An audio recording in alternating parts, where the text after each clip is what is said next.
Welcome to Fandom Power.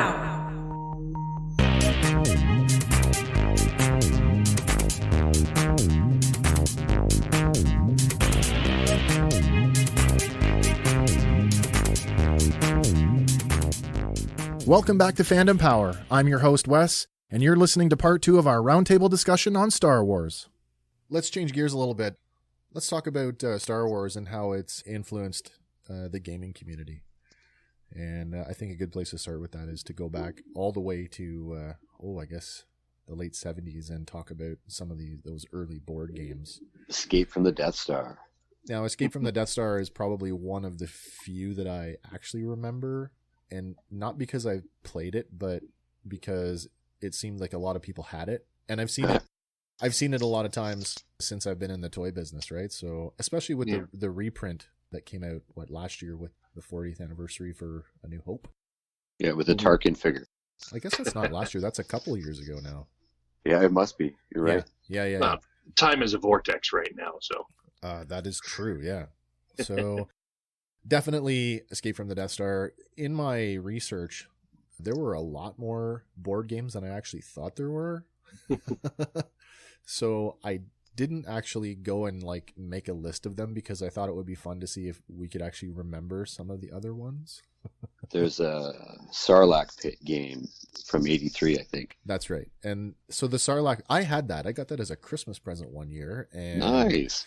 I remember setting it up, and it used the bottom of the box became the Sarlacc pit, and had essentially it was like a big flip out book where you unfolded all the cardboard pieces and they kind of attached to the bottom of the box, and then you have the skiff on top, and it had a bunch of plastic miniatures, and of course the idea was to knock, as Luke Skywalker, you were essentially trying to get from one end of the skiff to the other to essentially rescue Han Solo and knock these guys into the Sarlacc pit. I don't remember any rule structure to this game, but I do remember it was super cool because it was like this 3-dimensional thing. That is pretty cool, actually. Yeah. People weren't taking risks with games back then, so to see something with that widely different kind of view, sort of interesting on its own right, I guess, let alone the Star Wars license. Well, I think that a lot of it is, right? Like back then, right, and early on, as soon as the films were a hit, I mean, it was a license to print money. So, I mean, if you had a game or you had an idea and you could get the nod, right, it was like, oh, sweet, we're moving ahead. And, I mean, lots of rebranding, probably not back then as much now, but, right, Star Wars Risk, Star Wars Monopoly. Oh, yeah. And, I mean, that's still a thing nowadays. It's like every time a new film comes out or a new TV series, it's just a reason to either make something new or, more aptly, reprint something and then just relabel it. Well, it's practically like Christmas now, right? It's like tradition. Yeah. It's like we expect a huge line of 3.75 figures when they have a major release, right? Yeah. Like, we just want the stores to be inundated with that stuff, right? Yeah, absolutely we do. I remember having countless coloring books and 250 and 500 piece puzzles. Sure. I think they're all made by Parker Brothers, I think, and a lot of other periphery that quiz books and Trivial Pursuit add-ons and things like that. So their gaming license was deep. It's funny that you say that when you talk about Parker Brothers, and I think about the current sort of state of Star Wars merchandising, which we'll touch on a little bit deeper, but all those gaming companies, invariably, when you boil it down, most of them got gobbled up by Hasbro. And so Hasbro quite literally has this, monopoly on the master toy license for Star Wars, right? So, it's true. It is true. And I was talking about online the other day, and somebody was trying to say that, Hasbro doesn't have the monopoly on it anymore because Diamond Select is now doing a line of Disney Store exclusive 7-inch figures. And I had to post a couple of links to say, well, actually, Hasbro has the master license, and only because Hasbro says they can is Diamond Select producing anything. Certainly. Yeah. And the price points of that stuff is ridiculous for the average sort of collector. I would agree. And I mean, I haven't bought, aside from, video games, I haven't really invested in a Star Wars game per se. probably since the gold box Trivial Pursuit. Oh man, there was a game not too long ago. It was like, I don't know if it's called Armada or something like that, where it's like it was like a board game. It was Oh, like, yeah. or Rebellion. It was called Rebellion, I believe. You know, It it's was like funny that $139, $140. Yeah. It's like Axis and Allies, but Star Wars. Yeah. I never did pick it up, but it looked amazing when I first saw it. It's funny you say that because I totally glossed over the fact that I have a huge Armada and X-Wing collection, which I guess the truth is I have invested heavily in games over the last few years. But the truth is I probably haven't played them in close to a year. But yeah. Rebellion, I think, was one of those first ones to come out when Fantasy Flight Games got a license to produce Star Wars games. Right. And I don't think it sold very well because it seemed like as soon as the excitement for Rebellion died off, there was Star Wars Legion, which was another tabletop miniatures based game, but this was way more, resembling of Warhammer in the fact that you've got to assemble everything and you've got to paint it, and the pre-painted models were kind of left in favor of do it yourself, which I think the serious war gamers really kind of appreciate. No, absolutely. There's an art to painting minis that's just requires a lot of patience. Yeah, but as a recovering 40K player, nice. Investing in a new game is just a daunting task. I lost my entire 40K collection in the process of moving. Yeah. When I was a younger man, and when I tallied up all the stuff that I'd lost, I realized it was about $10,000 worth of stuff. Yeah. Wow. Well, and then I stopped playing. No doubt. Yeah. I feel your pain on that because when I started with tabletop miniature games, we started with X-Wing, the first edition of X-Wing, and that's like we're talking less than 10 years ago when a single piloted starfighter model was about $14. Totally. And now that same model is $25, right? Like in less than 10 years that the hobby has gone up that much. So if you can get them when they're available on shelves, and that's because then there's an aftermarket for that stuff. For sure there is. Insane. Madness. Yeah. And if you're not pre-ordering it from your local game store, you may not be getting it at all because Fantasy Flight has proven that they are kind of slow on their restocks. There are still ships from 2 and 3 waves ago in Armada that I am still trying to find for less than 2 or 3 times market value. Yeah, I hear that. Yeah. And then, as with any tabletop, they haven't been bad like Warhammer, but what did they do? 6 years and then did a version 2 or the update? Yeah, so I mean, X-Wing had a complete overhaul in the rules last year before. Maybe 2 years. 2.0 came out, and that kind of threw the community into a tizzy because it was like everybody who had invested into 1.0 was like, what do you mean I got to rebuy all my models? Oh, wow. Yeah, so that deep, eh? Yeah, it really was. But they did offer some incentive to do that because now X-Wings had movable S-foils, and so did all the other fighters that should have movable parts. It wasn't enough to convince me, so I mean, I'm sure that's a draw for some people, but like, well, whenever you make a game like that, I feel like you're sort of almost obligated to build in some backwards compatibility. Well, here's the thing, right? You've got to refresh your brand, and you've got to keep it fresh for new faces and new players, right? Otherwise, it's going to stagnate and it's going to die like everything else.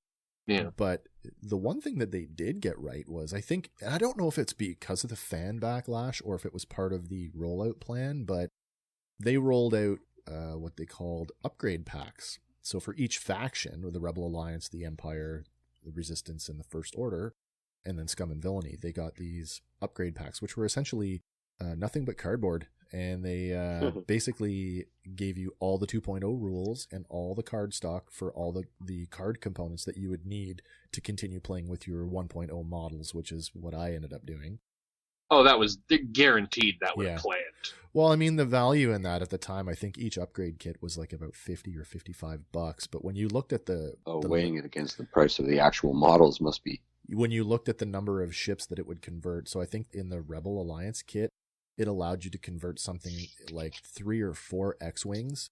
And I'm like, well, it's great. I've got like 5 of them, so I can at least play 3 of them. And I've got the 1.0 models to either hang on to or sell or do whatever I want with. But so it wasn't a complete fan betrayal, but there was a significant amount of backlash over that. That's for sure. Well, there always will be. Yeah. Any other board game, tabletop games anybody can think of? Not so much. I was never as big into the board games. You showed me most of the board games and stuff. I remember briefly, like, there was a trading card game. Yeah, there was. That's but right. I was deep in the Magic the Gathering camp at that point, so I never... Right. That would probably have been around 95, 96. Yeah. Because I was, still sort of an addict or a recurring addict to the Magic. So so when I first was in it, that totally kind of split your cash for sure. And it wasn't a bad trading card game. But I think that's the problem, is it didn't break past the King of the Hill at the time. So like anything, it just kind of dried up, and the people that play it tabletop probably still have a few cards and play it tabletop, and then just it lost in-game support or in-store support. So like anything, for sure, it's tough to have a running program if you don't have the shops behind you. That was the days when they were definitely fishing in a lot of different pools to try to stay relevant. I think that is a good segue, Scott, when you say and Eric talking about TCGs or trading card games, mobile games. I think that's kind of where the card games, at least where Star Wars is concerned, have kind of landed with things like Star Wars Heroes, where ostensibly it's like playing a dueling game like a Yu-Gi-Oh or a Pokemon, only you're just doing it digitally. Yeah, and it'll cost you about the same.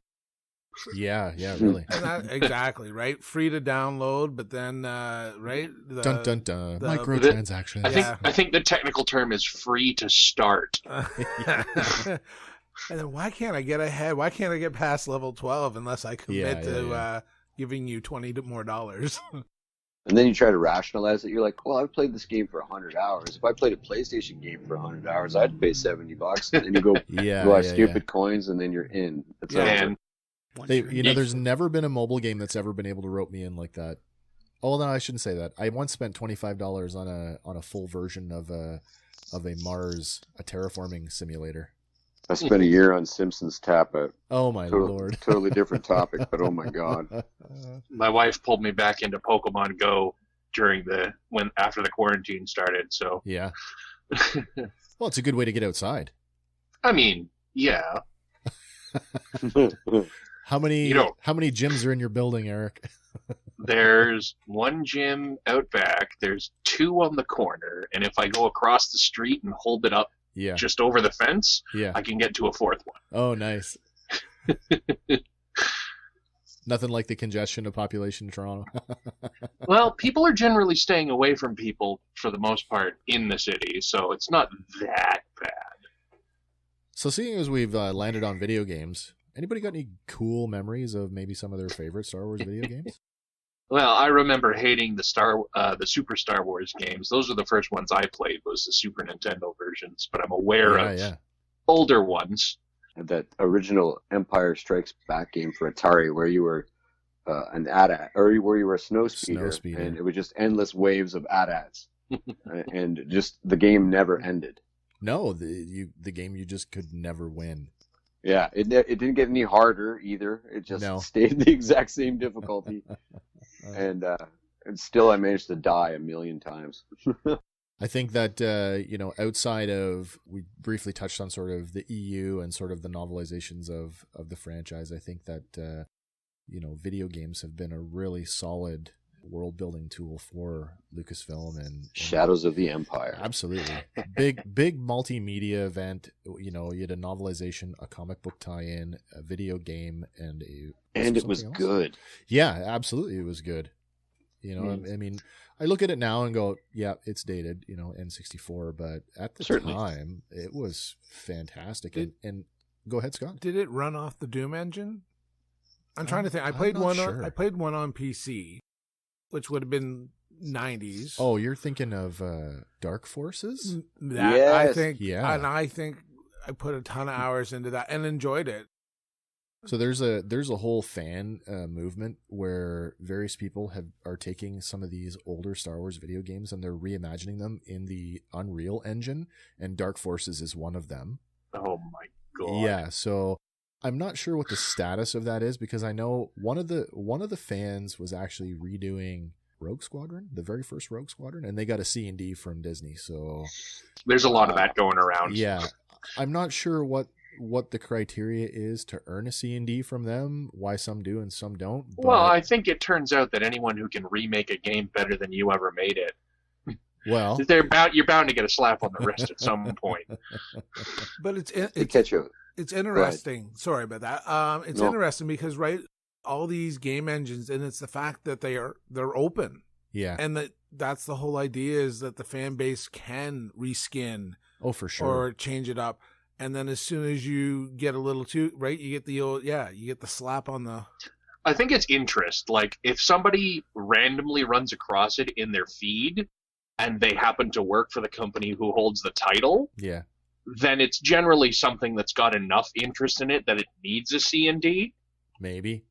Like, I don't know if there are people at these companies that sit down and go, well, what are the fans making that we can shut down today? I don't know. I think it's more of like oh, I'm sorry, what are you doing? I wish it was that way. I wish it was like, hey, that's really good.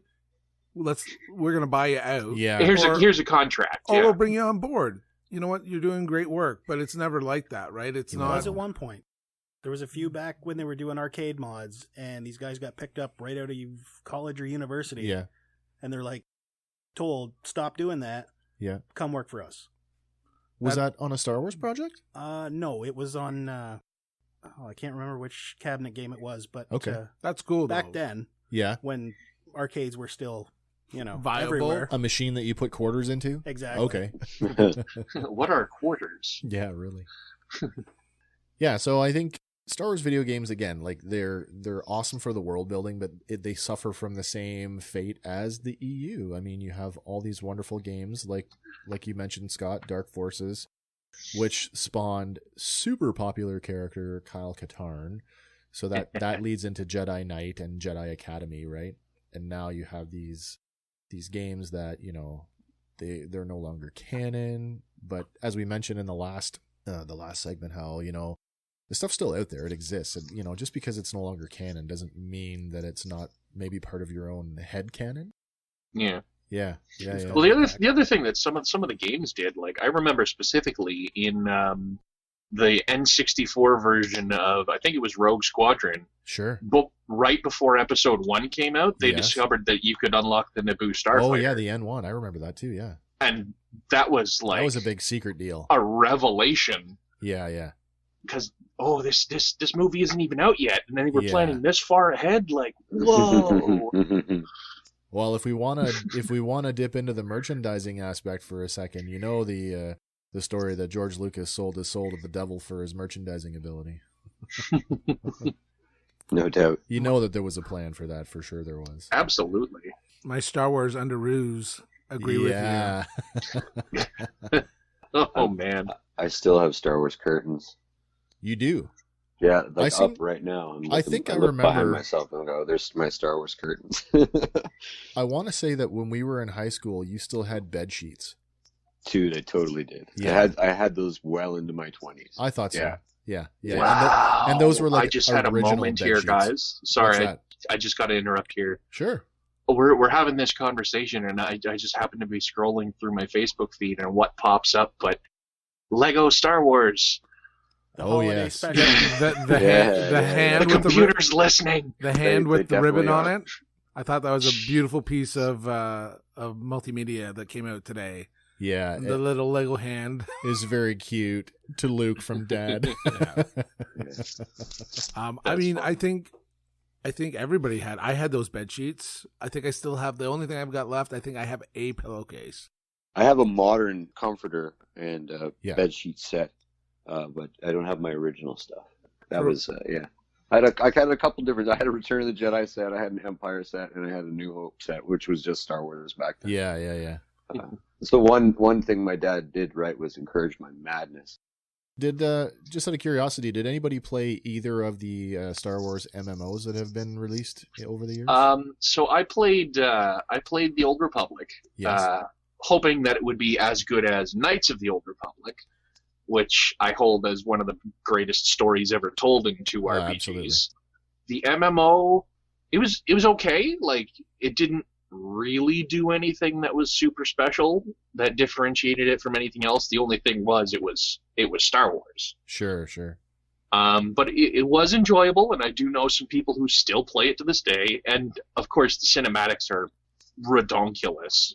Yeah, I think if they're anything like those trailers that they used to pitch the game, I mean, they were just like jaw-droppingly amazing. Oh yeah, I remember playing it early, like very early when it came out, and Right. and it taking like 6 months to get a lightsaber. Oh wow. Like Something like that, yeah. It was mental. it was really daunting So the at first. first one would have been what? Galaxies? Yeah, the Galaxies was the original. first MMO was Galaxies. No Jedi out of the box. No, yeah, that's Or true. or it was such a secret So down low quest. So Galaxies actually gets my vote. If I had to pick what is the best Star Wars video game of all time, I have to go with Galaxies. One, because I'm a huge lover of traditional tabletop role-playing games, and to me, Galaxies was if you were to take a tabletop RPG and turn it into a fully realized video game world, they did that in spades. And I say that because, one, it was my first foray into MMOs, so I didn't really have a frame of reference for it, but in my experience as a tabletop gamer, where 99% of the games I had played were class-based systems, so you had a defined role within society. And Star Wars Galaxies took that and turned it on its ear, and it was 100% skill-based. So if you wanted to be a farmer and you did nothing but farm moisture, that's the only skill that improved in your character. So when you're talking about this, world building and the capturing sort of the mystique of Star Wars, it did that so well. And I think part of the big appeal was, for me anyway, as someone who likes to take the deep dive in, is that, as you say, there were no Jedis out of the box, and that in order to become a Jedi, it was hundreds, and I mean hundreds of hours of investment just to get to the quest that would allow you to become Force sensitive. Right. Never mind being a Jedi. And then they do an update, and everybody's running around with a Suddenly, laser sword. we log out. I log out one day, and that turns into a few weeks, turns into a couple of months. I'm like, you know what? I've still got a subscription. I should go and log back in and see what's going on. And it's like, hey, new combat upgrade. And I'm like, okay, what's that about? And they're like, hey, after, lots of fan feedback, we've basically shoehorned our game into 9 iconic classes. And so I spawn into Mos Eisley, and I'm surrounded by Jedi everywhere. I'm like, you've got to be Jedi kidding as me. far as the eye can see. Yeah, so huge The disappointment High after Republic. that. And I mean, at the time, I think Sony was actually the publisher of that. Correct. Yeah, and just horrible, terrible. Like, it really, my heart was broken.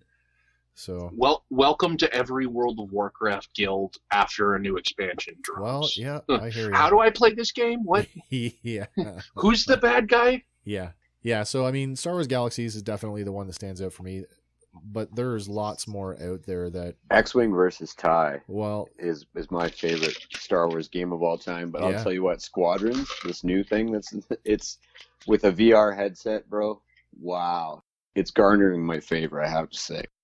I feel a little hampered because I'm playing it on the Xbox, so I don't get to share in that VR experience. But through the Looking Glass, yeah, it's great. I'm loving it. It's really gone out of its way to sort of recapture the essence of what made X-Wing such a fun game with all of the system management aspects. Oh yeah, it does. It really gives me that vibe. I spent a lot of time playing the crap out of that other game, and, I've just and all its just- iterations. Oh yeah. I've just started messing around with alternate loadouts beyond the standard. Still haven't quite figured out what I like the best, but I'm very much enjoying it. I tell you, I borrowed a VR headset off a guy because I never invested in one. I was afraid to get sucked into the Matrix. I was pulling a barrel roll over the hull of a Star Destroyer, and I lost my stomach like I was pulling G's. Oh wow, that's pretty cool. Yeah, So yeah. I had awesome. to whip the headset off because I thought I was going to puke. I know you're playing it on PlayStation VR, correct? Yes, sir. Yeah. I watched a review the other night, and not a review, but more of like an update because there was a big patch that came out 2 days ago. Yeah. So they were talking about some of the issues with the VR, that if your monitor doesn't have the proper refresh rate, there's reports of people getting sick. Oh, really? Yeah. Well, that's quite possible. I'm mucking around on a 720 DPI old thing, Sure. and that could be the case. I know that the headset graphics are nowhere near the screen graphics. Yeah. They just don't keep up. But it's amazing how much better I am at the game just by being able to track targets with To my turn head. your head. Because Oh. I just have to look up, and the whole top of my cockpit is open, and I Yeah. can track a TIE fighter and then move my hands instead of sort of the old traditional ways, which is moving your hands and then moving your eyes. to Yeah, of follow course. it. So And I mean, it's the hella fun. the move your head mechanic on the Xbox control, and I'm sure it's the same on the PlayStation, the double click of the right stick, it's virtually unusable. Yeah, it is. Yeah, It's because it locks unusable. out all your other controls. Yeah, exactly. So I feel like I'm, like I say, I'm hampered by not having a VR experience. And what a game to want to, like, flight sim of any kind really is the bread and butter of VR as far as I'm concerned. Absolutely. And I got to get your information because there's crossplay. Yes, there absolutely is. So we'll definitely connect on that one. Wicked. I just want to talk about Battlefront for a second. And did everybody play the original Battlefront on the PlayStation 2? Yes. Yes. No, No. Okay, Nope, missed so... it. I'm still stuck on Disney Infinity. Oh, fantastic. So They sell them at Dollarama. Yes, they do. Yeah, today I just finished off the Star Wars portion of 3.0. Oh, nice. Yeah. The Battlefront games that came out for the PlayStation 2, Battlefront 1 and 2, arguably some of the best Star Wars games for console. And then EA got a license for Star Wars, and they said, hey, remember that Battlefront thing? Let's try that again. And they put it out, and it was a bit of a disaster. I don't know. You know what was really popular and made a lot of money? Let's just redo that, Yeah. but worse. Well, and this is it, right? I mean, it tried to... Like, don't get me wrong. The game looked beautiful. Visually, it was fantastic, but the mechanics were clunky, and let's be realistic. That whole loot box concept was just... it was really pissing people off. It's the way of the future, unfortunately. Take Yeah. something that works and slap They- Star they've Wars been- on it and and they- out the door. And EA had been doing it for so long in their sports games with virtually no backlash. And they just Yeah. figured it was going to work. Yeah. Yeah, and then it didn't. It got some sort of ridiculous press too, like they were gonna. They said it was gambling and all that. Like at what point does a game Yeah. like you can even get a gambling PlayStation game, That's right? right, So yeah. like Poker Yeah. stars. that sort of stuff when they're like just attacking things unwarranted. And like, It's funny that you say that too, because I remember that coming up in some of the EU countries that it was in violation of their gambling laws. it was like banned in New Zealand or something Yeah, like something that. crazy. So I did play it, and like every FPS multiplayer game that I've ever played, I get my ass handed to me by a 10-year-old within the first 30 seconds, and so it becomes not fun for me. And they let you know. Yeah, they do. Like, Like man, you sound old. I totally owned you. like in Halo when they started Dude, teabagging you're so me. bad at this game, I totally boned your mom. That's how bad you are. But there was no chat for that, right? So the kids were emojiing like crotch thrusts at. Yeah. Yeah. So let's dive into something that I know is near to my heart, and I'm pretty sure Eric and Hank, you guys all have connections to this. And Star Wars has been the subject of a number of classic tabletop role-playing games. Yeah. D6. D6 was definitely my first introduction to it, and I still West End feel, games. Yeah, I feel like it's the most cinematic of the games, although I'm told that the Fantasy Flight game is also very cinematic because it uses proprietary symbol dice and not traditional Yeah, it flows numbered. really well. Takes a bit to get used to, but it flows really, really well. So yeah, D6 Star Wars, West End Games. Unfortunately, the company went bankrupt, and I don't remember what year it was, but the game that essentially popularized the D6 system kind of got adapted to a bunch of their other games like Torg, and there was a couple other ones. Shatterpoint was another one. Shatterpoint, I forgot about that. Yeah. But very cinematic, very flowy. And as you were saying, Hank, that the Final Fantasy, Wrong the franchise. Fantasy Flight version with the proprietary dice also has a cinematic quality about it. Definitely. It flows really nice, actually. Yeah. It does take a little get used to. It's not traditional dice, and they do mean a bunch of different things. Sure. But, yeah, no, it does flow really well. I did play a lot of the D20 Star Wars too. Can I just say about the West End Games? Yeah, stuff? yeah, Like, of course. beyond the game itself, the source books, and then all of the other periphery books, Yes. like the softcover stuff, Yeah. which was like, it was building canon. Like they allowed Absolutely it them was. to go ape shit, if Well, you will, and they were building canon. They Like, really were.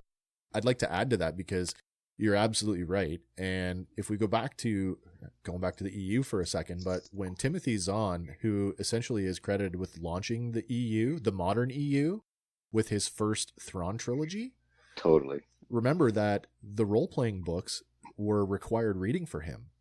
They handed Yeah. him the West End Games Star Wars role-playing book and the Star Wars source book and said, here, read this. Yeah, Because the this is source gonna book is give you- indispensable. It absolutely if is. none of you guys have read the source book, it's like they have a 30th anniversary reissue. It's so packed with amazing details. Yeah. Just a stunning book, actually. Is it a straight-up reprint, or did they put anything new in it? I don't think it's pretty much a straight up reprint with like new dates and a few. Sure, There's like sure. a new intro. Yeah. Yeah, it's nostalgia, right? But at the same time, like if you're anything like me, and I got to tell you, I've spent more on role-playing materials than I've used in actual play, That's but true. but I have read a lot. You know, I may not have played with it, but I've definitely read it. And if I haven't read it, I've thumbed through it enough to know what I want to pull from it when I do go to play it. Certainly. Yeah, There must have been 50 source books to that system. I think so. And recently, because I was trying to build a D6 campaign for the guys here, and wanting to get back into Star Wars and not wanting to play something that was like really clunky, and I thought, oh, I'll go back to D6, and I was able to find a bunch of it open source. Absolutely. I Yeah. did that like maybe a year ago, actually. You're Yeah. right. Found it all open source, and kind of had a look at what was out there, and I've forgotten more than I remembered. Yeah, Yeah. there was almost like D&D style modules from back Yeah, in the very day. much, very much. Smuggler's Run and all these just cool, and the artwork was always really engaging as well.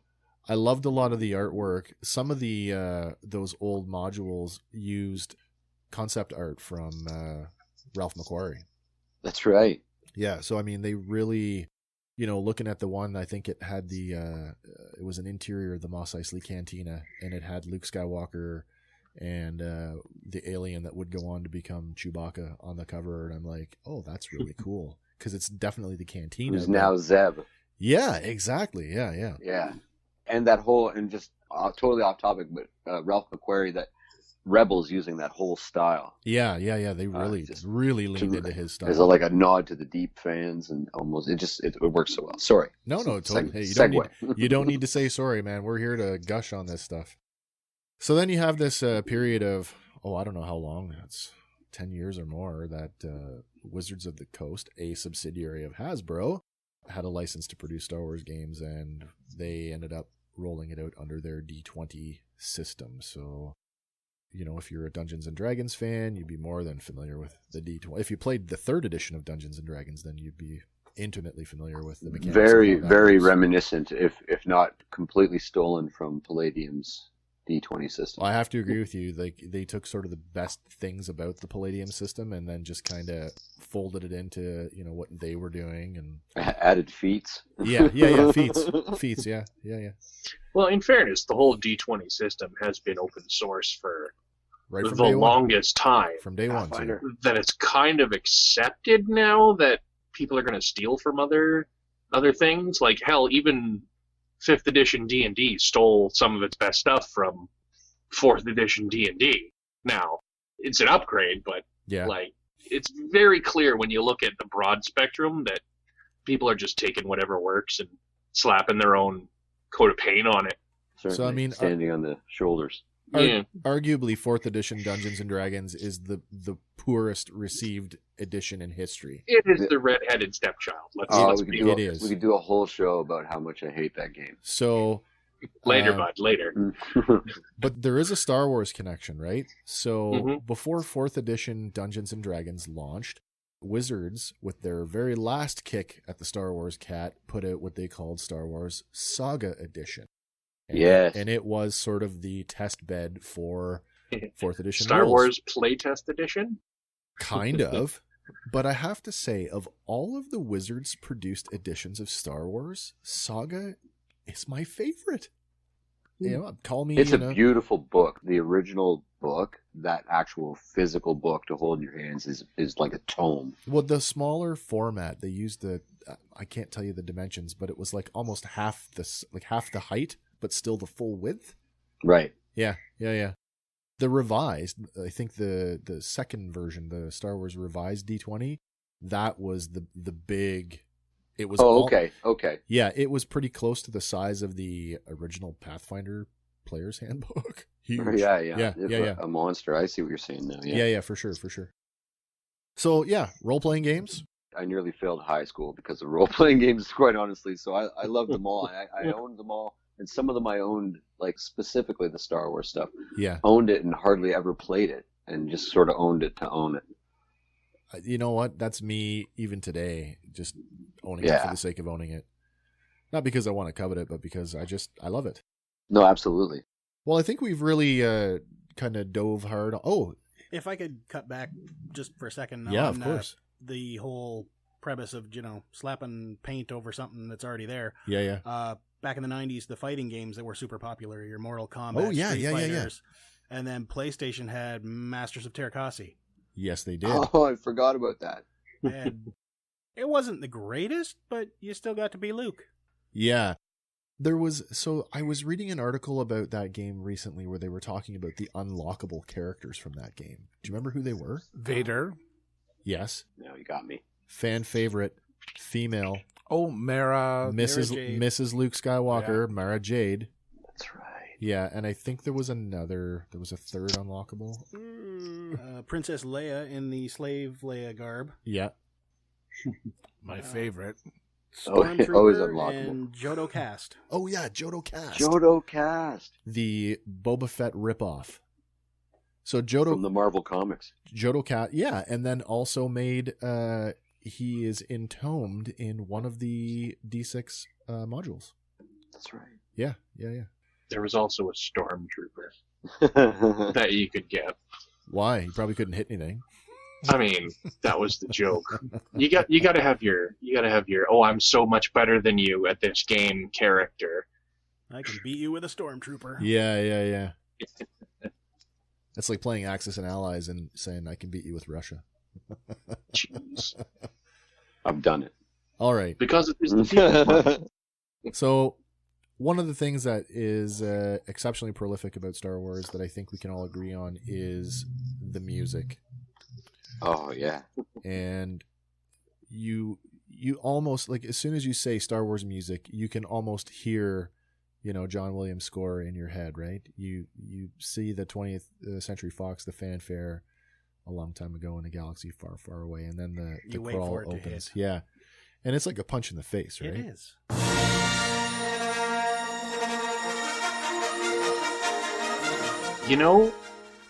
I don't hear the crawl anymore when you say Star Wars music. The first thing that comes to mind is Duel of the Fates.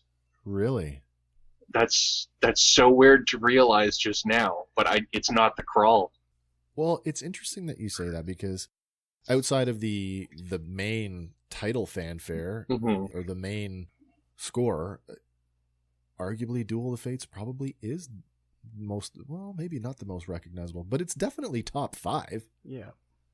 I think it's just got a lot more impact than most of the rest of the soundtrack does. Because it's a very tense moment on screen, and it's a very distinct song. I think it's just got a harder impact. Now, granted, the crawl is iconic. Yeah, of course. And the overarching Star Wars theme is, yeah, again, the word is iconic. Well, I don't know. Yeah. This is the thing, right? You can't associate Star Wars without John Williams' music. And even in the projects where he's not directly involved, if they're not using parts of his compositions, they're emulating his style in a lot of the work. Oh, absolutely. He set the bar. Absolutely. And they're definitely quoting him, you know, like if musically when you quote somebody, you're sort of almost ripping them off. But yeah, and they certainly do to a great advantage in parts of The Mandalorian where they just have like a few notes in a row that we're all familiar with, but sort of embedded in things like layered in there with a little subtlety. I think that going back to what Eric was saying about the Duel of the Fates, and that to tie those 2 points together, like the reuse of Duel of the Fates in Revenge of the Sith when Obi-Wan and Anakin are battling on Mustafar is just it's beautiful, like in a real horrible way, but it's still it's beautiful. It's very circular. It is, because I mean you've in that piece, and I don't know the title of that piece, but you've got the lightsaber duel itself contrasted with Duel of the Fates, you know, the fate of the galaxy, and then you've also got the love theme, Amidala and Anakin's love theme woven in there all together, and it's just this driving piece of music that just punctuates the scene, which, as we all know, is the longest on-screen sword fight in cinematic history. Mm-hmm. Yeah. Nice. Server Anakin! I have the high ground. I read a fan theory about the high ground today. Oh, do tell. Basically, it goes back to the original Duel of the Fates in Phantom Menace, where the reason the high ground works is because Obi-Wan had to jump over Maul, and after doing that, realized what a chance he took, and how many alternate ways that could have ended. And then that makes with much Anakin sense. Then being in the same position he was already prepared for it. Yeah. Yeah, that's such a contrast. Jeez. It's the lines you draw, right? Neither maneuver killed either guy. Ultimately, that is true. Yeah. Exactly. Somebody said it was more to do with Obi-Wan's defensive, right? If you get into it and you dig into it, and they talk about all the different lightsaber stances, the lightsaber forms. Yeah, and love it. And he was Form 3. Yeah, which was a defensive. Whereas Anakin was more Form 5. Exactly. So, right, he was screwed from the start, and he just didn't have the foresight to be, that's Obi-Wan. You know, I can't beat him in this situation. But that was the drive. That was the sadness of that there was a guy that just couldn't stop. The one thing I really did like about the Rise of Skywalker is when Kylo Ren is redeemed, he switches lightsaber styles. Yes, from Form 5 to Form 3. Yeah, and very much. it's just a nice little touch. You just gave me goosebumps on that whole deep dive on the lightsaber forms. I know we're into music, but you can't talk about lightsaber forms and not sort of go back to that, as you were saying, Scott, about his particular style. And I remember in the role-playing books, they laid out sort of the basis for each one, and one of them is actually invented by Mace Windu, and it draws on the dark side, which is why it makes Mace a very dangerous character, because he's always on the edge. But specifically where Obi-Wan is concerned is that Obi-Wan's style is actually the first style that every Padawan learner is ever shown. And so Obi-Wan, unlike most masters, did not specialize in an alternate form. He just took the initiate form and took it to the nth level as a Jedi Master, which made him, in Yoda's mind, the best to go after Anakin, to fight him. Yeah. Nice. Yeah. I think Duel of Fates, too, going back to that a little bit, wasn't that one of the first uses of vocalization? I don't think the original trilogy had any vocalization in any of the score. Not until the special editions. Well, Yeah, that's yeah. right. No, I that's think true. you're probably Well, right. there was still the Size Noodles song at the cantina. No, certainly, but in the sort of the cinematic score. No, you're right. You're right. Yeah. And There's that that female.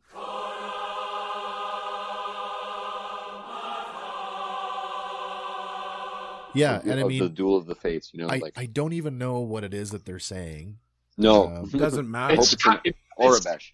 It's more of like it's a in order. Gregorian chant type Yeah, thing. Like, very much. it's not really meant to have any wording. It's just impact. There's a really funny video out there, and I think it's from the same guys who do bad lip reading, where it's like they put the words at the bottom of the screen, and it's like cola, Ricola. Like, it's completely hilarious. But as you're reading these words, and you're thinking, oh my god, they really are saying that. Yeah. Yeah, it's one of those you'll never unhear it. A cool piece of John Williams trilogy or trivia. Sorry, Yeah. my goodness, trilogy. In E.T., he embedded in the soundtrack a few bars of Yoda's theme For the in Halloween that scene where E.T. meets the kid dressed up as Yoda in the street on Halloween. There's a few bars of Yoda's theme in there. Oh, I'm gonna have to go back and watch that again. Well, the E.T. race is part of the Galactic Senate. True. Yes, Yeah. Right. yes. E.T. Exists in the Star Wars universe. You're listening to Fandom Power.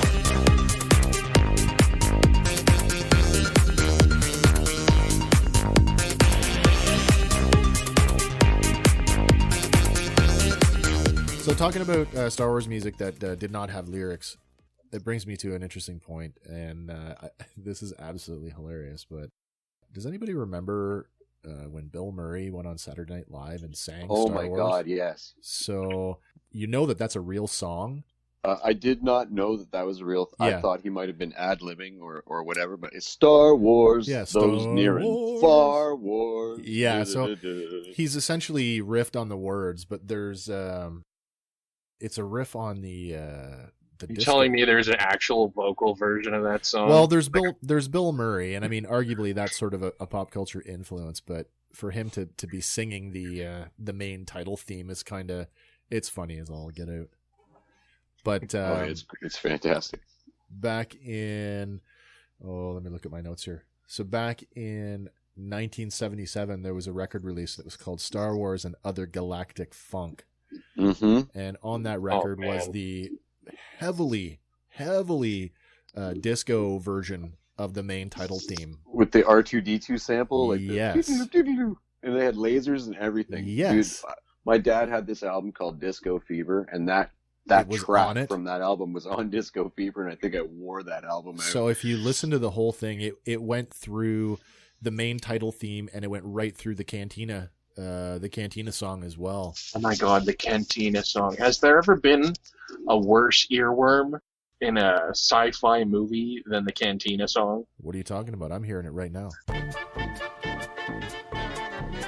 Yeah. It's one of those things where they show you a picture of the Cantina band and it says, bet you can hear this picture. Yes, I hear the picture. I hear the picture every day, all day now. So the record, It's true. It's true.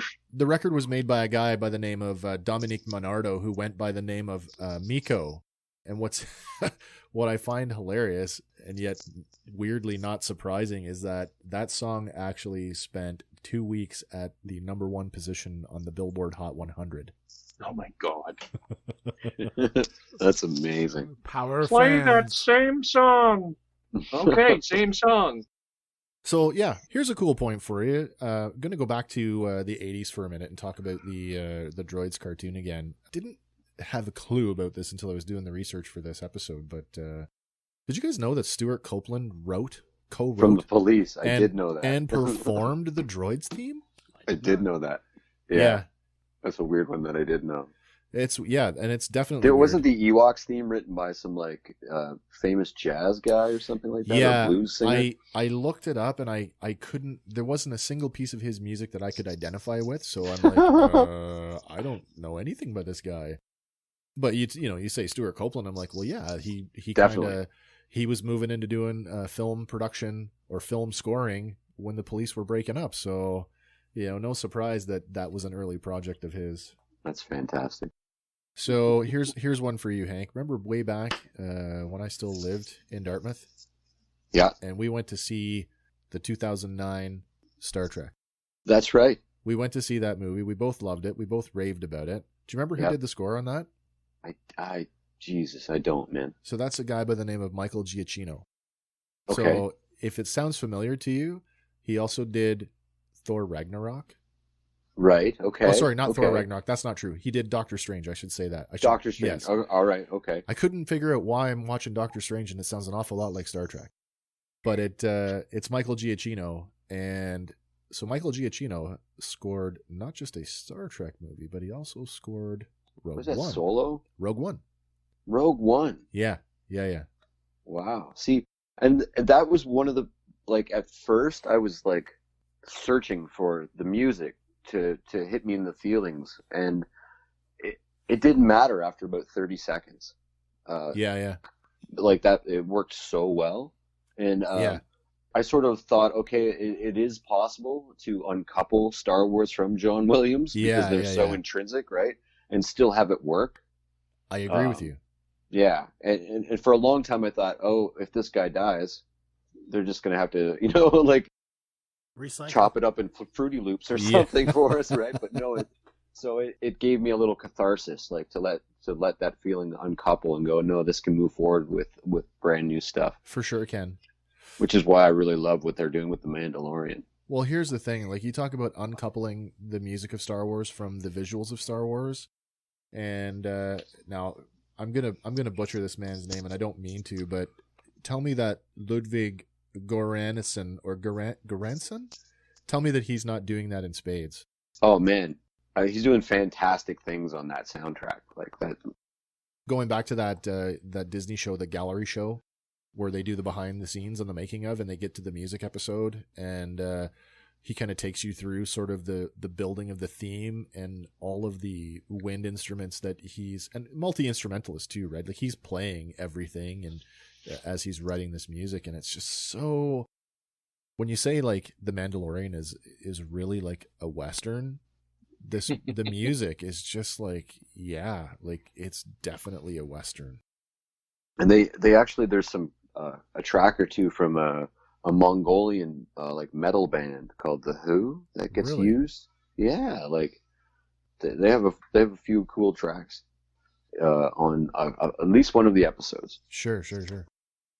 I mean, they love that nod, right? I mean, I think it's cool too, as much as the classic score and the classic, full orchestra, but the ability to include other genres, current musicians, and right, it's a nod, and I guarantee you, those guys in the Mongolian band are Star Wars fans, and hell yeah, absolutely. And they died for the chance. But you know what? It gets out there, and then, like anything, the fans get a hold of it, and then all of a sudden, they've got 10,000 likes, and they've got, right? And it's career changing, right? To be involved in this franchise. I don't think anyone's ever misstepped by saying, I want to be involved in a film or television venture. I would agree with you. Like, it's true. There are famous missteps of stories of guys going, I should have been in Star Wars. Oh, for sure. That's an episode in itself, talking about the casting calls and who they wanted. Looking at you, Kurt Russell. Oh.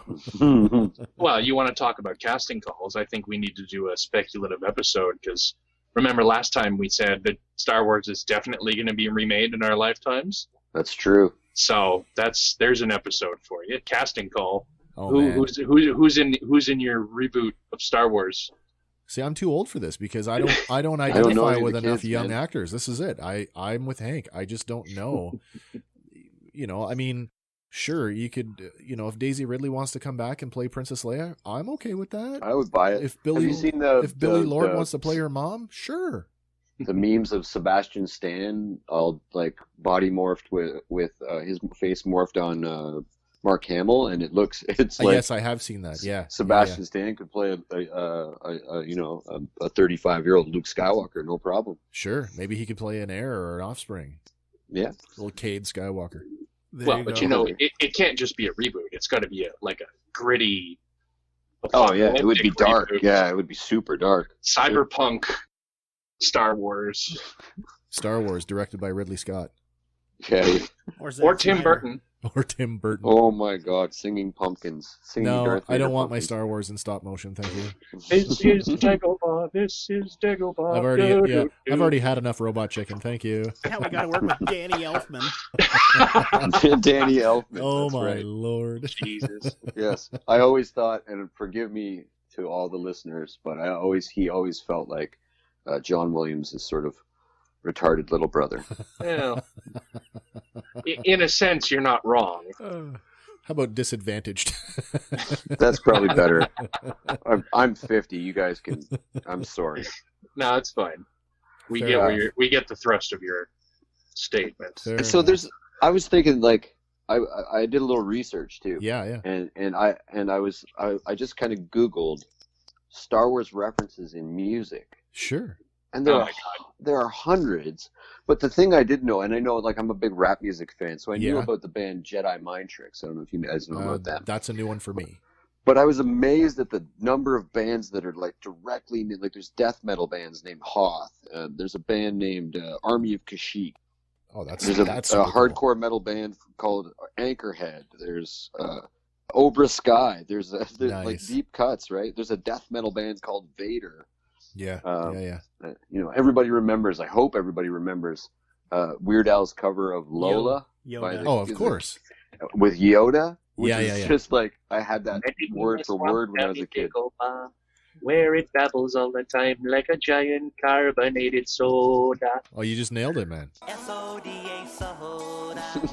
I love that song. Isn't Man, that- Weird Al can do no wrong. But isn't that a measure of success? I mean, I've heard multiple artists of our time say that you've made it when Weird Al is doing your music. And he did Oh, too. absolutely. He did That's do funny, two. too. So He the did. other one, what's it called, Andy? The Saga Begins. The Saga Begins. Yeah. It was American Pie. The American Yeah, Pie. yeah. So My, this here Anakin guy. Right. Maybe Vader someday later. Now he's just a small fry. Awesome. it may come as a surprise to you, but American Pie is one of those songs. If I hear it once a year, it's too much. That's But fair. When the Saga Begins comes on, I'm down for it. Let's hear it. Yeah, absolutely. And let's be honest, Weird Al had an awesome Obi-Wan braid in that video. Yes, he did. Yeah, well, That's he had his true. little True. Padawan learner braid. Side note: Speaking of fan creations and whatnot, Sure. I gotta mention there have been a number of Star Wars themed epic rap battles of history. Epic rap battles of history! It's true. Yes. Yes, sir. The series started with the classic Vader versus Hitler. And wow, if, yeah. if you've never listened to the trilogy of those three rap battles, they're Sure. they're great. They are epic. That's a good time. That guy. All of his stuff is hilarious, actually. Oh man. Well, that's a good segue, Eric. And why don't we just kind of shift a little for a minute here, and let's talk about sort of the influence of Star Wars on other pop culture. When you say epic rap battles, and how you say Vader was rapping against who? Hitler. Hitler. Okay, so in some other kind of fan produced stuff, you can't talk about fan produced materials without talking about Troops. Oh, Troops was Troops. amazing. Hardware Wars. Oh, and the nod to Hardware Wars in The Last Jedi. Yeah, so I mean, arguably the first fan film ever, Hardware Wars. But are you guys familiar with Bat in the Sun Productions? Yes. So Bat in the Sun does a web series called Superpower Beatdown, and they are like super well produced. Vader videos. versus Batman. Vader versus Batman, yeah. Oh, Or yeah. Darth Maul versus Spider-Man. Yes, sir. That's right. Yeah. That's tough. So I mean, Star Wars has definitely left its mark on pulp culture, as a whole. And I mean, it's interesting to see where it pops up. Man, I could not call that fight without research. Yeah. I'm sitting here racking my brains about it. Which one? The second one, of course. second one, yeah. Of course, Batman loses to Vader. That's not. Oh, you'd be surprised. The best There's two part. versions of it. Yeah, There's that's the two best part about there's two those. versions What's of the it. second version is him with prep time, right? Well, the thing is, for every Bat in the Sun production, it's fan vote. So what they'll do is they'll take a fan vote on their website, and then whatever the fan choice is, that's the winner. But they'll always cut an alternate ending to see how it would go the other way. And you can have the beatdown of your choice. You just gotta look for it. That's right. So we They're already so well done. Yeah, they are. They're very well done. We already talked a little bit about Robot Chicken, and I think Robot Chicken really, I mean, that whole show is a love letter to not just Star Wars, but to all pop culture. Yes. Yeah, Yeah. absolutely. To the whole action figure era. Really. Yeah, absolutely. Family Guy. Family Guys, the series was again very well produced. Not just the regular season episodes, but I mean the three movies. Yeah, the three movies. Blue Moon, Blue Harvest, something Dark Side, and it's a trap. Something complete. Yeah, it's pretty ubiquitous. Like, once you generate more than a certain number of memes per movie, like, your property becomes verifiably just part of the zeitgeist. Yeah, no, absolutely it does. So one of the biggest influences I think Star Wars has had on pulp culture, and this kind of maybe ties into the merchandising a little bit, is the prevalence or popularizing the 3 3/4 inch action figure.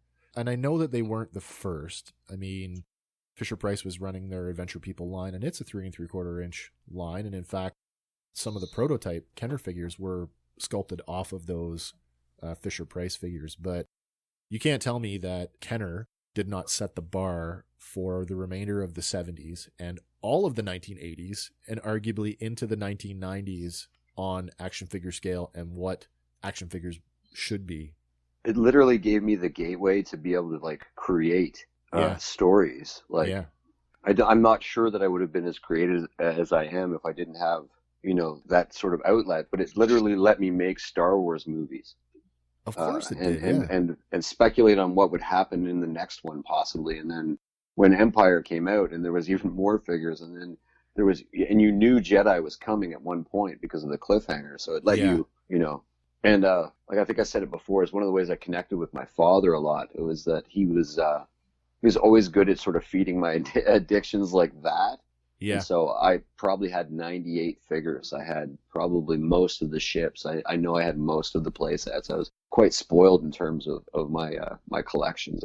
Wes can attest to my giant comic collection when I was a kid. Yeah.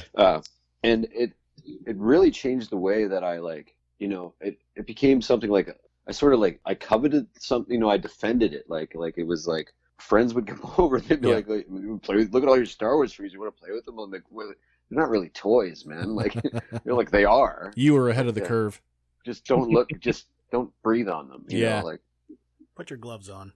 See, I went the other way. Like mine, and I don't think I had the same size collection that you did, Hank, in terms of Star Wars. I mean, I had a very large toy collection as a kid, but it was kind of an eclectic mix of all the things that I was into. But I mean, my stuff got played with quite heavily and damaged, and I can remember living in Alberta, in Calgary, and the year that I got Hoth Han Solo for Christmas, I can remember taking him outside to play in the snow in the Calgary winter, and remember the Fisher-Price, the Adventure People, the rainbow parachute, the silk parachute. I think I do, yeah. Yeah, so I had the parachute from one of the Adventure People sets, and the harness fit the Star Wars figure. So I'm like, this is great. I'm going to use Han Solo's just ejected from the Millennium Falcon. And a few tosses, and the figure had become so cold and so brittle that on one recovery, when I picked him up out of the snowbank, his head popped off. And I had that problem, and I'm not sure if it was a line problem, but my original Han Solo and Hoth gear's head snapped off, and for forever until I got a new one, it was just glued on, so he was sort of static. Not that they had much articulation anyway, but it didn't matter back then, eh? Like maybe it was our youth, or the fact that there wasn't anything like G.I. Joe hadn't hit yet, so we kind of didn't have that articulation in that scale. But it didn't matter one lick. Like, a character would have his arms over his head, and he was surprised. Sure. Is he surrendering, or is he surprised? I don't know. It could be both. And sort of the way that Kenner managed to hit all of the figures that, like, they would just come and come and come, and you didn't even know you needed like a prune face, but like, what I mean? Like, and it was just so much, and they were $1.99 in the 70s. Of course, like a kid with a paper route could afford to collect that shit. You really have to sort of tip your hat at Kenner for some of that early world building, because anybody who's watched any of the recent toy documentaries, like The Toys That Made Us, knows that it was one of the biggest blunders that Mattel had ever made by turning down that license. And so Kenner snatched it up, and with that came access to all of the concept art. And so a lot of those action figures, that's how they were produced, which is why we have the blue Snaggletooth, right? It was a blue Snaggletooth. Yeah. It's one of the best examples of an error when they sent that artwork over, that they had no idea what the scale was, and they only had him from the waist up. So they did that version of him where he's the regular height of a full-size figure, and he's wearing boots. And then it's the reason for the yellow lightsabers and all the early product placement. Exactly. And then come to find out that he's wearing a red suit. He's the size of an Ewok, and he's barefoot. Yeah, right. Exactly. But that's the thing too. Like, I guess we should just dive right into the merchandising aspect of this, really, because let's face it, like, as toy collectors, we live for this stuff, I think, on some level. And I think that has really kind of driven kept the fire burning for Star Wars. And I would argue that it's guys our age too. Like, it's, yes, kids like Star Wars, and yes, they still play with Star Wars toys, but I mean, look at what's on the shelves right now. Like, you can't tell me that that's not intended for adult collectors. No, certainly. If you guys have ever seen the SNL sketch about Star Wars collecting, it's like a commercial for the Force Awakens figures. Wow. And it's definitely look it up after the show. Sure. It's basically, these kids are like, look, there's Kylo Ren and Finn, and the adults are like, that's not how you fly the Millennium Falcon, and they grab the toy off the kid, and they're like, it's like this, and then the adult will he'll jump in and be like, I've got 3 of them, and the kid's like, why? It's like, 1 to collect, 1 to open, and 1 just in case, and the kid's like, in case what? And it's so funny. That shit They're broke. Awesome to look at. I think I'm going to be the dissenting voice here because, like, I'm all for world building and stuff, but my sort of opinion is when it comes to the point where you pick a figure up off the wall and go, oh, that character had a name? Yeah. That's kind of where I draw my line. Like, again, I can appreciate that you're building a world and you're sprinkling your magic on other things, but at some point you got to go, like, do I really need to know the digits of the garbage can? I hear you. That's the one. See, do I really need to know those digits? No, it's C-3PO, it's R2-D2, and now apparently it's BB-8. So, I mean, one of the biggest criticisms against the whole franchise is that Star Wars exists to sell toys, and that ties directly into, at some point, every character, no matter how small they are, no matter how insignificant, is going to get an action figure that's going to have a name. It's not going to be like, when Henry was saying he got the Death Star droid. It's not the Death Star droid. That droid has an actual name. Not that I can tell you what it is, but... Now, do you think that's now versus, like, original? I would argue that it started in the heyday of Star Wars toys. Like, because I feel like, right, the AT-AT driver was still the AT-AT driver. And but I mean... Well, when did you ever learn Wicket's name? The Ewok cartoon. I would absolutely agree with that. The Ewok cartoon. If not that, in the marketing materials leading up to that movie, and maybe I know I knew it by the time that the TV movies came out. For sure, I did. Yeah. Certainly. Well, it was on the cover of the action figure. It's on the card. Yeah, it is. Yeah, for sure it is. I want to thank you all once again for making me feel very young. Hey man, you can walk into any store today, pick up a Star Wars action figure, and I mean it's named, And this is what I was getting at. Like, Star Wars really has existed to sell toys on some level, and that toy money, has afforded us to keep going back to visit that galaxy far, far away that we all love. So, for me, it's a huge part of my life. I've made a business out of it, and it occupies, probably a full third of my toy collection. Really is dedicated to Star Wars. And I'm not trying to step on anyone. I'm just saying, like, I grew up kind of hard off, so we had to be a little more choosy about our entertainment. And my family and I chose video games, and that's where we went. So. Yeah. But I mean, the video games, they did a lot of the same thing. And really, even Of now, course, yeah. especially now, where going back to that whole Lucasfilm story group, where there's this, concerted effort to ensure continuity across all these multimedia platforms. So you're getting name drops from the Chuck Wendig novels and, the whole Project Starhawk in Squadrons. Well, I've already got the Nadiri Starhawk in my Armada collection. I've had it for over 6 months, That's right. yeah. So I don't. It is the original MCU. I'll give them all the props in the world for that. Yeah. But I mean, merchandising isn't just action figures. I mean, that is a huge part of it. But, like we already touched on, like bed sheets and lunchboxes and Halloween costumes. And like, if you really start digging into the amount of stuff that you can put a label on, and now it's Star Wars. Spaceballs nailed it. Yeah, they really did. Yeah, and they were sort of even, like going back to the pop culture references, to me, like being a huge fan, and something like that could have gone south. Like they could have felt like they were making fun of me, and it never did. You know what I mean? Like I was, I guess, self-aware enough to know, like, yeah, I buy a lot of toys, but I see what you're saying about the whole, and I mean, I can't imagine if they remade Spaceballs today or did a sequel, like, because of how corporate Disney is. Yeah. Was there not a rumor that they were writing Spaceballs 2, The Search for More Money? That's a direct line from that movie. Is it? It is. I'm gonna have to go back and rewatch that too. It's been a while. Mel Brooks. Nice. He's like, we'll all return. Spaceballs 2, The Search for More Money. Oh my god. They would make it. They did do an animated series though. Of Spaceballs. They did. Yeah. That's true. They did. Why am I so out of touch with this? Because nobody watched it. Oh, well. So it's like the Bill and Ted cartoon and the Back to the Future cartoon that nobody watched. I watched that. Oh, okay. That one person watched. Sorry, Andy.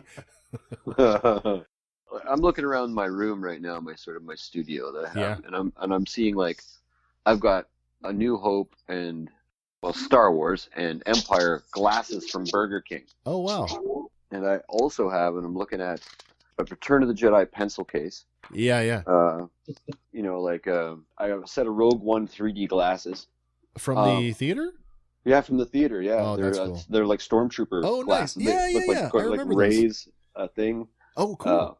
I have an R2-D2 popcorn maker. I have so much Lego, just novels and books and I'm pretty sure all of us comics lining my room. Yeah, could just turn around and find something.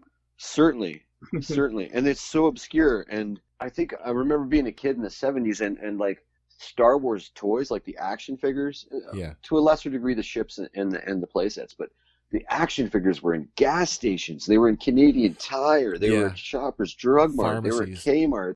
They had inundated the market. Like you couldn't be a kid in the '70s and escape the fact that Star Wars was a giant. Yeah, for sure it was.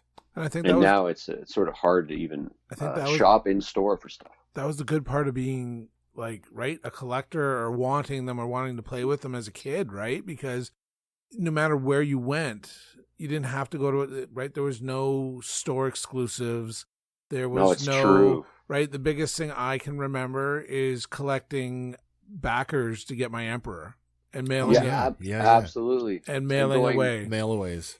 And going, if I have to buy 5 figures, maybe I should just buy 5 Stormtroopers. Like I remember, I had 17 Stormtroopers, like the original Stormtroopers. I think I had one. And because there was 30 on the shelf, it wasn't like today, like where I have one Instagram post because I have 11 of the Rogue One 3 3/4 inch Stormtroopers, and I posted a picture of all 11 saying, "This is the reason your kids don't have Stormtroopers."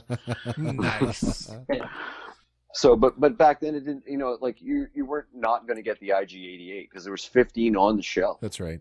And then they would re-release them when every movie came out. So there was like, there's different carded versions of them for the deep collectors, but you weren't going to skip, and the fact that they've gone with this sort of sports card model of creating exclusivity is I'm such an addict that I can't even stop, but it drives me mental. I have to be honest with you on that. Especially for me as a retailer, so I see it from both sides of the counter. It's like the frustration at Hasbro for what seems like underproducing, figures that, they will sell. And I don't understand why. There's no this is my opinion, and I could be completely off base here, but to my way of thinking, there is no reason why Hasbro cannot do every figure as a single carded case single. There's no reason to sell assortments. There'd be no peg warmers anymore. There'd be no reason to sell assortments of figures, because you could do your minimum production run, and if you don't sell out of that, then you don't produce anymore. It's just the pitfalls of modern marketing, man. Like we were saying with the loot boxes in the video games, or artificial scarcity because you can only get this one at Toys R Us. It creates it creates this frenzy in the collector community where everybody is scrambling to get. It kind of preys on the worst habits of those of us who have those collective compulsions. Wow. I used to compulsively collect bottle caps. Sure. And now my bottle caps are video games or action figures or whatever it is. I look at, if you look at sort of what's going on right now, and on our other show, we're going to do an episode on COVID hoarding. But if you kind of relate to what's going on right now in the world and how people are just so disconnected, and people who are able to go out and shop, and it amazes me how many people are in the collector community who are going out to regular retail and they're buying everything off the shelf in one go, specifically just to resell it at a ridiculous markup. And I don't understand that. It doesn't. I went to EB Games a while ago, and I went and I had pre-ordered a Grievous. Sure. The D1 when the Black Series 6-inch. Yeah. That's what I'm referencing. Great figure. And they had 4 in store. Yeah. And I thought to myself, I'm going to look like a really bad guy here, and I'm going to buy all 4. But the reason I did it was so that I could give the opportunity, because I knew that there was going to be some scarcity. Yeah. And I did it so that the people in my sort of circle. In your circle. Could get one at retail, because I knew I was going to move them without marking them up. So you know what I mean? I do. I know exactly what you mean. I was rescuing them from being from scalpers, and they went $120 on Amazon immediately. Yeah. We're seeing that now with Marvel Legends and Star Wars: The Black Series and every other toy that's popular right now. The G.I. Joe Classified series, the Masters of the Universe Origins, those figures are barely hitting the shelf, and they're on the Facebook Marketplace and Kijiji and eBay for triple the retail. It's crazy. It is. I think Hasbro has a bad habit of speculating the secondary market. I don't know what they have. I don't know what they have to gain by that, or as they re-release this stuff. And I think that's where price creep happens. That's always been my question too: is what does the origin company have to gain from a secondary market? It creates because Hasbro is Wizards of the Coast and a little throwback again to Magic, right? Yep. By controlling the scarcity or the rarity, when they do these re-releases, and if there's pent-up demand for them, then they can re-release them later at a higher price, in my opinion. It's true, because I mean the new figures they're like moderately more expensive than they were like a few years ago. Yeah, there's like a new price point for deluxe better figures. For sure there is, and they're heading towards $40 for a 6-inch figure, and that's extreme. That's not a toy anymore. Yep. No. So as a Transformer collector, definitely noticed that when the Studio series came out, because they were at a higher price point, and then when. But at least those transform, dude. They do, but when you're talking about, here's the thing, and I'm going to get to this. I don't mean to talk about Transformers because that's going to be another episode too. But you're talking about the main line. Now has matched the Studio series price point and the scale, because they have scales which correspond to a price point. So you have your Legends class, which are your little guys that are like your 3-inch guys, and then you have your Deluxe, which are your small guys, your Voyagers, your medium-sized guys, and your Leaders, who are your big guys, and then they could go up from there. But there's less plastic, there's more hollow parts. And they transform, but I mean, you're paying more for less. And what we've noticed in this Siege line is they're now taking figures that are in the Voyager class, which is the middle size one, they're packing in, a few extra accessories, and they're putting them in the liter size box and selling them at the liter price point, which is like, $70. So, and my wife has been encouraging me to maybe go up with a higher scale of sort of action figure, or in terms of what I do with them. The Black Series 6-inch are perfect because I do a lot of field photography on my Instagram and stuff with them. I really enjoy it.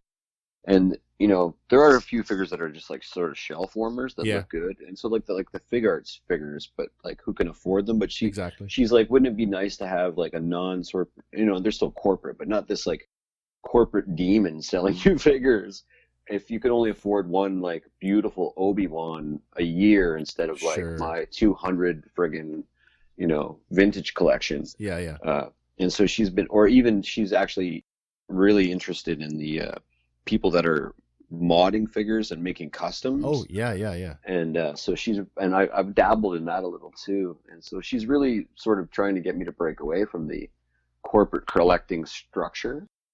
Well, I mean, arguably, fans are doing some great work out there. I mean, I curate a list of collector-friendly links to a lot of fan-made, 3D printed cast. And that's revolutionizing. Yeah, it totally is. Yeah. So, yeah, I mean, I think as far as merchandising goes, there's no doubt in my mind that, it is part of the big machine that keeps the whole galaxy moving. And I, for one, I love it. I have a love-hate with it, I guess is what I should be saying. I love what they're doing when it's something that I like, and I hate what they're doing when it's something that I don't like or that I can't get. I'm steadily engaged. Like I still, and I didn't have this, we didn't have the internet when I was young, but my daily routine is to sit on the toilet for a minute in the morning at like 5 a.m. and Google Star Wars news. Yeah. And like before COVID news, before world news, before seeing what Trump has done, it's like, what's going on in Star Wars? That's like how I like to start my day. Back in the 90s, and I don't even know if the website still exists, but back in the 90s, I used to visit theforce.net once a day. Yes. Yeah. Googling it right now. And I mean, if you have the stomach for it, there's always fanfiction.net. That's a new one for me. I generally don't engage in fan fiction because, Well, I mean, like I said on the last one. Still live, Wes. Is it? Rogue One. Yeah. Rogue One is the greatest fan fiction story ever told. Yeah, I guess so. On some level. Yeah, I like the way you put that. Yeah, for sure it is. Complete with its Nissan merchandising tie-in. Oh, yeah. The special edition. Yeah, the Rogue. Yeah, I remember that. I nearly got a driver's license because of that. You haven't driven? When's the last time you held a license? Not in a while. Wow. No, not in a while, actually. Not in a long time. Well, that's okay, because you don't need a driver's license in the galaxy far, far away. So. No, it's a true story. We can stick you in an X-Wing, and it's no problem. Don't need a license for that. No, because you're mastered your T-34. Something, bullseyeing womp rats. Well, gentlemen, any closing remarks that you guys want to make before we wrap this up? What's the average internal temperature of a Tauntaun? Lukewarm. Yes, sir. Bump, nailed it. I'm ashamed of you all. I believe that's 2 for 2 for you, Andy. Maybe. It is. Because I think you got me, the feeling of the Ewok. Recording, he got me on one. Yes. The Ewok, Inside Out, or which That's side right. has the most the fur? furrier side of the Ewok. Furry. Nice. Well, gentlemen, it has been a pleasure exploring the galaxy far, far away with all of you and gushing on this franchise that we all, have at least a mild fascination with, if that's the best way to put it. Not bordering on a religious insanity. Yeah, it's fun. I got to tell you, one last little side story for you. When I was still in the military, that Jedi is a recognized religion in Canada. 100%. And, they actually took that out. So, since when? You can't do it anymore as of, I think, 2 years ago. Boo. I'd like to see, if you can get a Can 4 Gen on that, I'd like to see that, because we actually, we had students when I was still instructor at the medical school come through with Jedi on their dog tags. We actually got approved to buy the really expensive, like $200 or $300 replica lightsabers. Yeah. Through the military system, because we justified it by saying, oh, it's for extremely low light ground guiding. So we got the approval for it, and we framed the approval for him and put it on the wall in the QM. It's hilarious. Oh my god. There is an article about Jedi census phenomenon from Canada in 2001. Yeah, for sure there is. Yeah. I don't know where the numbers sit right now, but I do recall at one point that, you know, the news surrounding the Jedi Church was that it was most prolific in Canada, and I thought, well, that's kind of cool. Yeah. They wouldn't let you put Sith, though. Well, it's not a recognized religion in Canada. Oh, geez, yeah. Come on.